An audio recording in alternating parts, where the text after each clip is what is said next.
বন্ধুরা, যখন মানুষের রুহু কবজ করা হয় তখন তার কাছে 5 জন ফেরেশতা আসে। শরীর থেকে রুহু বের করার সময় প্রথম ফেরেশতা এসে বলে, তোর শক্তিশালী শরীর আজ কি হয়ে গেল, আজকে এত দুর্বল কেন?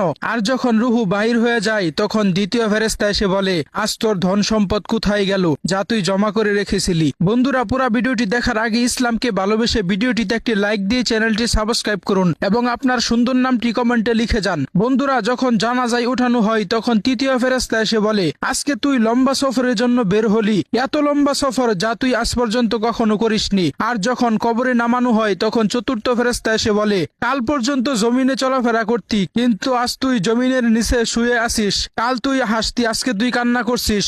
আর যখন কবরে মাটি দিয়ে দেওয়া হয়, সবাই চলে যায়, তখন পঞ্চম ফেরেশতা এসে বলে, তোর সব আত্মীয় স্বজন বন্ধু বান্ধব সবাই তোকে রেখে চলে গেল, তারা থাকলেও তোর কোনো কাজে আসতো না। আজ হয় তুই জান্নাতের সুসংবাদ পাবি, না হয় জাহান্নামের ভয়ঙ্কর শাস্তি।